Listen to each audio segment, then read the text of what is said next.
بسم اللہ الرحمن الرحیم الحمدللہ رب العالمین والصلاة والسلام علی اشرف الانبیاء والمرسلین وعلی آلہ وصحبہ وامتہ اجمعین اما بعد۔ عزیز طلباء کرام، آج کی اس ویڈیو کے اندر ہم سورہ سجدہ آیت نمبر 19 سے اپنا سبق شروع کریں گے۔ اللہ تعالیٰ ارشاد فرماتے ہیں: اعوذ باللہ من الشیطان الرجیم، بسم اللہ الرحمن الرحیم۔ اما الذین، چنانچہ جو لوگ آمنوا ایمان لائے، وعملوا الصالحات اور انہوں نے نیک اعمال کیے، فلہم تو ان کے لیے ہیں جنات المأوى مستقل قیام کے باغات، نزلا یہ پہلی مہمان نوازی ہے، بما کانوا جو وہ کرتے تھے، یعملون اعمال میں سے، یعنی ان اعمال کے سبب جو وہ کرتے تھے، ان اعمال کے صلہ میں جو وہ کرتے تھے۔ واما الذین رہے وہ لوگ جو فسقوا جنہوں نے نافرمانی کی، فمأواہم النار تو ان کا ٹھکانہ آگ ہے۔ کلما ارادوا جب بھی وہ چاہیں گے، ان یخرجوا کہ وہ نکل جائیں، منہا اس سے، اعیدوا واپس دھکیل دیے جائیں گے، فیہا اس میں، وقیلا اور کہا جائے گا، لہم ان سے، ذوقوا چکھو، عذاب النار اس آگ کے عذاب کو، الذی جسے کنتم تم تھے، بہ تکذبون اس کو جھٹلانے والے، وَلَنُذِيقَنَّهُمْ اور ضرور چکھائیں گے ہم ان کو، من العذاب الادنی کم درجے کے عذاب سے، دون العذاب الاکبری بڑے درجے کے عذاب سے پہلے، بڑے عذاب سے پہلے، لعلہم یرجعون شاید کہ وہ باز آ جائیں۔ ومن اظلم اور کون ہے بڑا ظالم اس شخص سے، ممن ذکر جسے یاد دہانی کروائی گی، بآیات ربہ اس کے رب کی آیات کے ساتھ، ثم اعرض عنہا پھر بھی وہ منہ پھیرے رہے، انا بے شک ہم، من المجرمین مجرموں سے، منتقمون انتقام لے کر رہیں گے۔ یہ ہے آج کی ہماری آیات جن کی بابت ہم تفسیر جلالین کی عبارت پڑھیں گے۔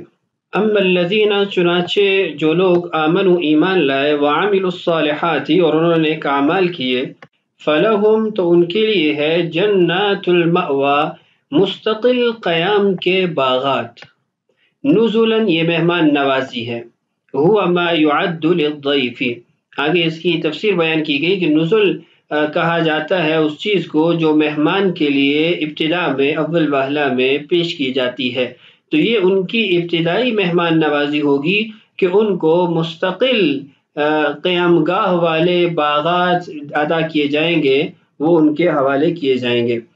وجہ کیا ہے؟ بما کانوا یہ صلہ ہے ان کے لیے جو وہ کرتے تھے، یعملون جو وہ کرتے تھے اعمال میں سے۔ وَأَمَّا الَّذِينَ اور رہے وہ لوگ جو فسقوا جنہوں نے فسق کا ارتکاب کیا۔ کون سا فسق؟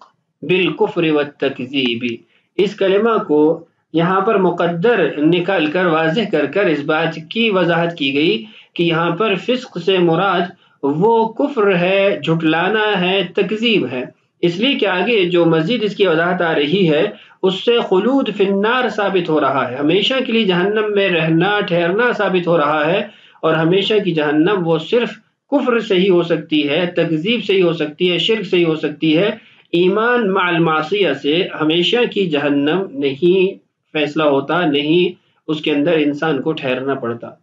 فمأواہم ان کا ٹھکانہ ہے، النار آگ۔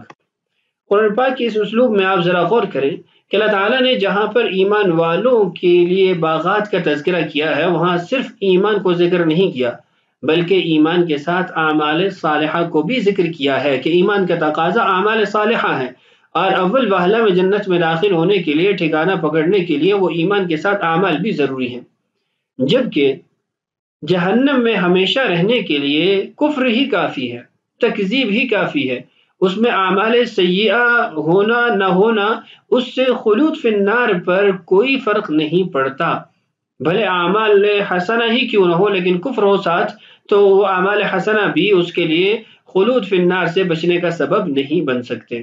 اس لیے فَأَمَّا الَّذِينَ آمَنُوا وَعَمِلُوا الصَّالِحَاتِ وہاں پر اعمال صالحہ کو بھی جوڑا گیا، اور وَأَمَّا الَّذِينَ فَسَقُوا کے اندر مجرد کفر کو ذکر کیا گیا کہ یہ بھی خلود فی النار کے لیے کافی ہے۔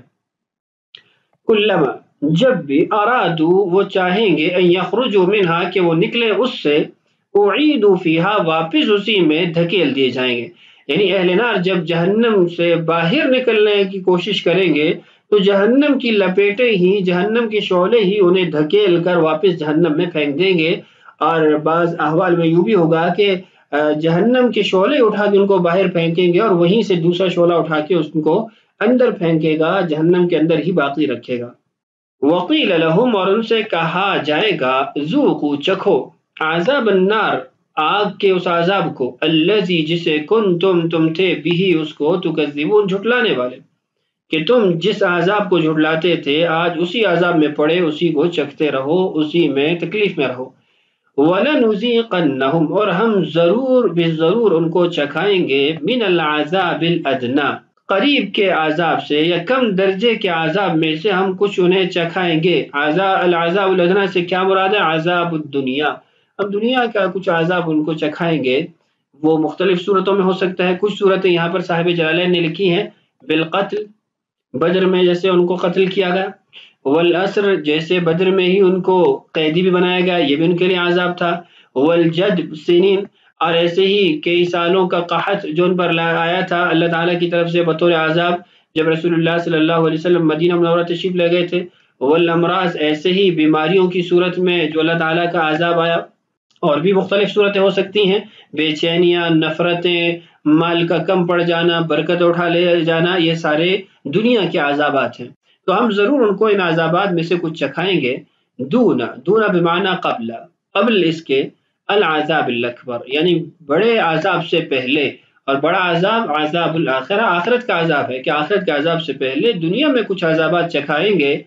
کیوں؟ لعلہم شاید کہ وہ، ای من بقی منہم جو ان میں سے باقی رہ گئے، قتل نہیں ہوئے، ان میں سے جو باقی رہ گئے، یرجعون وہ لوٹ آئیں الی الایمان ایمان کی طرف. یعنی اس سے یہ بات ثابت ہوئی کہ دنیا کے اندر جو اللہ تعالیٰ کی طرف سے آزمائشیں آتی ہیں، جو پریشانی اور مشاکل آتی ہیں، ان کے اندر بھی رحمت پائی جاتی ہے کہ انسان ان کے ذریعے توبہ طائب ہو جائے، کفر کو چھوڑ کر اسلام کی طرف آ جائے، معصیت کو چھوڑ کر نیکی کی طرف آ جائے. تو اگر کوئی بندہ ان سے بھی نصیحت حاصل کرنا چاہے، ان پریشانیوں کے ذریعے بھی اللہ تک پہنچنا چاہے، تو یہ بھی اللہ تعالیٰ نے اپنی رحمت کے طور پر انسانوں کو موقع فراہم کیا ہوا ہے. اگلی آیت ہے وَمَنْ أَظْلَمُ اور اس شخص سے بڑا ظالم کون ہوگا، ممن ذکر جس کو نصیحت کی گئی بآیات ربہ اس کے رب کی آیات کے ساتھ. رب کی آیات سے مراد کیا ہے؟ القرآن، جس کو قرآن کے ذریعے نصیحت کی گئی.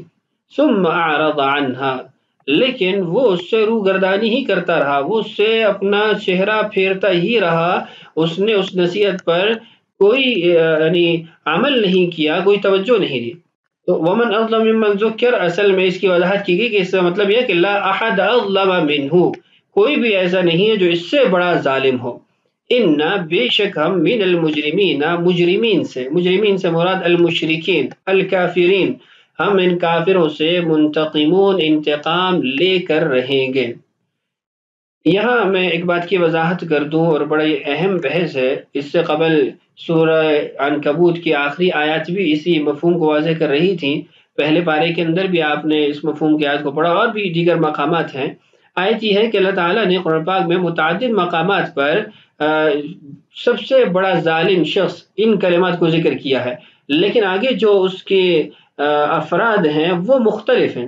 کہیں پر مسجدوں سے روکنے والوں کو سب سے بڑا ظالم شخص کہا گیا، کہیں پر اللہ تعالیٰ کی ذات پر افتراء جھوٹ باندھنے والے کو سب سے بڑا ظالم کہا گیا، کہیں پر قرآن سے نصیحت نہ حاصل کرنے والے کو سب سے بڑا ظالم شخص کہا گیا. تو سب سے بڑا ظالم شخص پھر کون ہوگا؟ تو یہ جو تعارض ظاہری طور پہ ہمیں نظر آتا ہے مختلف مقامات پر جو ہے وہ مختلف افراد کو اس کا مصداق قرار دیا گیا، تو اس ظاہری تعارض کو کیسے دور کیا جائے گا؟ تو میں اس کی تفصیل آپ کے سامنے کتاب سے ہی رکھ دیتا ہوں. اس میں وہ تمام تر آیات بھی آپ کے سامنے آ جائیں گی جن کے اندر یہ اسلوب اور یہ کلمات ہمیں ملتے ہیں، اور پھر اس کے جو جوابات ہیں وہ بھی آپ کے سامنے اسکرین پر ہوں گے.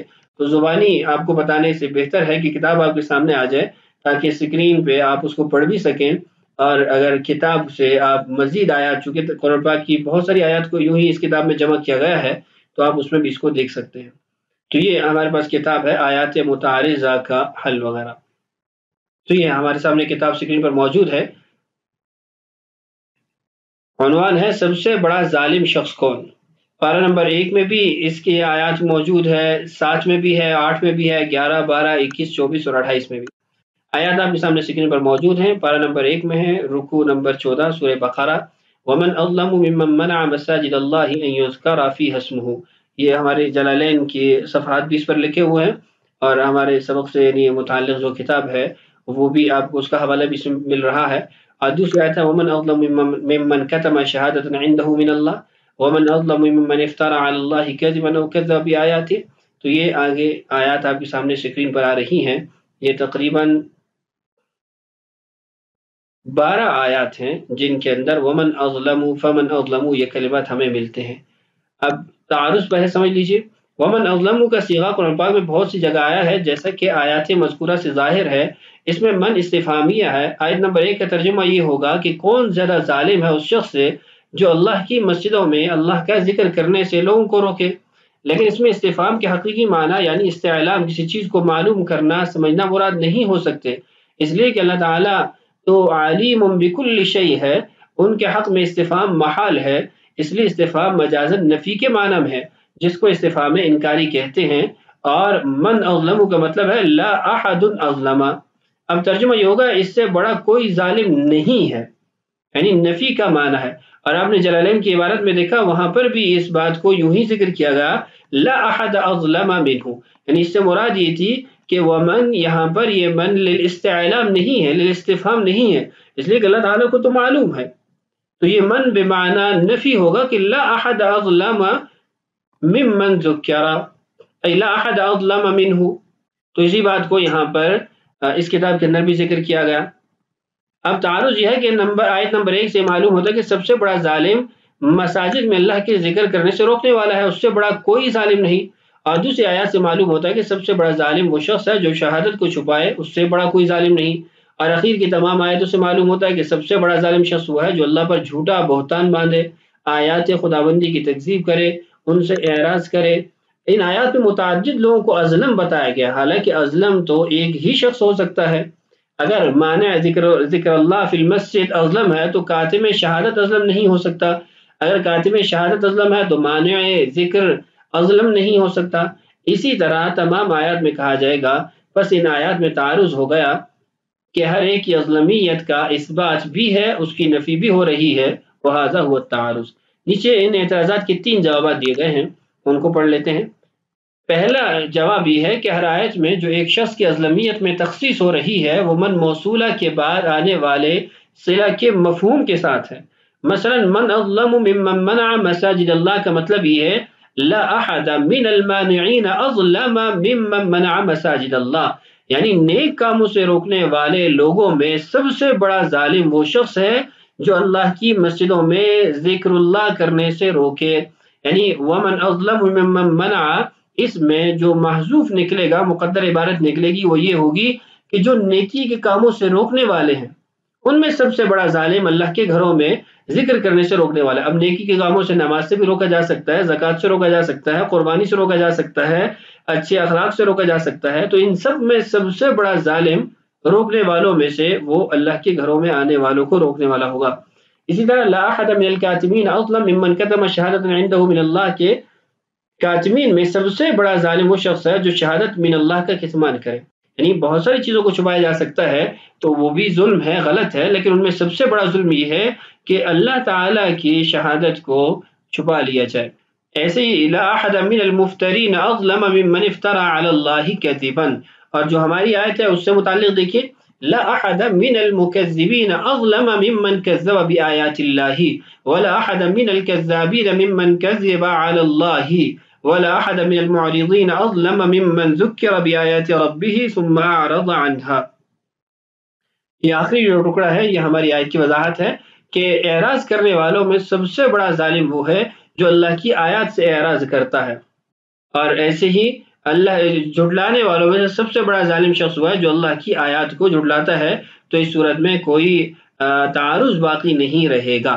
دوسرا جواب دیکھیے، اس آیت میں معنی کاتم، مفتری، کاذب، مکذب وغیرہ ہم کو ازلم کہا گیا، اس میں کوئی تعارض نہیں ہے، اس لیے کہ متعدد افراد ازلمیت میں برابر ہو سکتے ہیں، یہ لفظ تسویہ فی الاظلمیہ کی نفی پر دلالت نہیں کرتا، مطلب یہ ہوگا کہ یہ سارے کے سارے ازلم ہونے میں برابر ہیں اور یہ سب اپنے علاوہ دیگر لوگوں سے ازلم ہیں.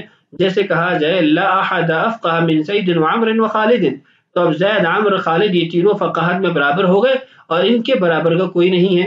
ایسے ہی یہ سارے افراد یہ ازلم ہونے میں برابر ہو گئے، ان کے برابر کا کوئی ازلم نہیں ہے. تیسرا جواب ہے اسی طرح کے کلام سے بسا اوقات صرف مبالغہ مقصود ہوتا ہے، مساوات یا زیادتی کی نفی مقصود نہیں ہوتی کہ دوسرا شخص اس سے بڑا ظالم ہے یا نہیں ہے. مقصد صرف یہ ہوتا ہے کہ ایسا کرنے والا بڑا ظالم شخص ہے، بہت بری حرکت میں مبتلا ہے، اس کو ایسا نہ کرنا چاہیے. پس ان آیات میں بھی مبالغہ مقصود ہے کہ ایسے لوگ بڑے ظالم ہیں، قطع نظر اس کے کہ دوسرے ازلم ہیں یا نہیں ہیں. یعنی صرف مبالغہ اور معنی کے اندر شدت اور تاکید پیدا کرنے کے لیے ہے، باقی دوسرے کی نفی اس سے مقصود و مطلوب نہیں ہے. تو 3 جوابات آپ کے سامنے اسکرین پر آ چکے ہیں. آپ اس کتاب کو مکمل طور پر مطالعہ کر سکتے ہیں. انتہائی اہم کتاب ہے. اس کا جو ٹائٹل ہے وہ میں آپ کی اسکرین پہ لے آیا ہوں کہ آیات متعارضہ اور ان کا حل، قرآن پاک کی مقدس آیات کے درمیان ظاہری تعارض کے بہترین حل کا مدلل مجموعہ، جس کی تالیف کی ہے حضرت مولانا محمد انور صاحب گنگوہی، خادم حدیث و تفسیر، جامعہ اشرف العلوم گنگوہ. تو اس کتاب کو آپ اول تاخیر مطالعہ کر سکتے ہیں. دیگر آیات کے اندر جو ظاہری تعارض ہمیں نظر آتا ہے اس کا حل بھی اس میں آپ کو مل جائے گا. اللہ تعالی ہم سب کو قرآن پاک کی فہم، سمجھ اور محبت اور لگن نصیب فرمائے. اللہ تعالی ہم سب کا حامی و ناصر ہو. السلام علیکم ورحمۃ اللہ وبرکاتہ.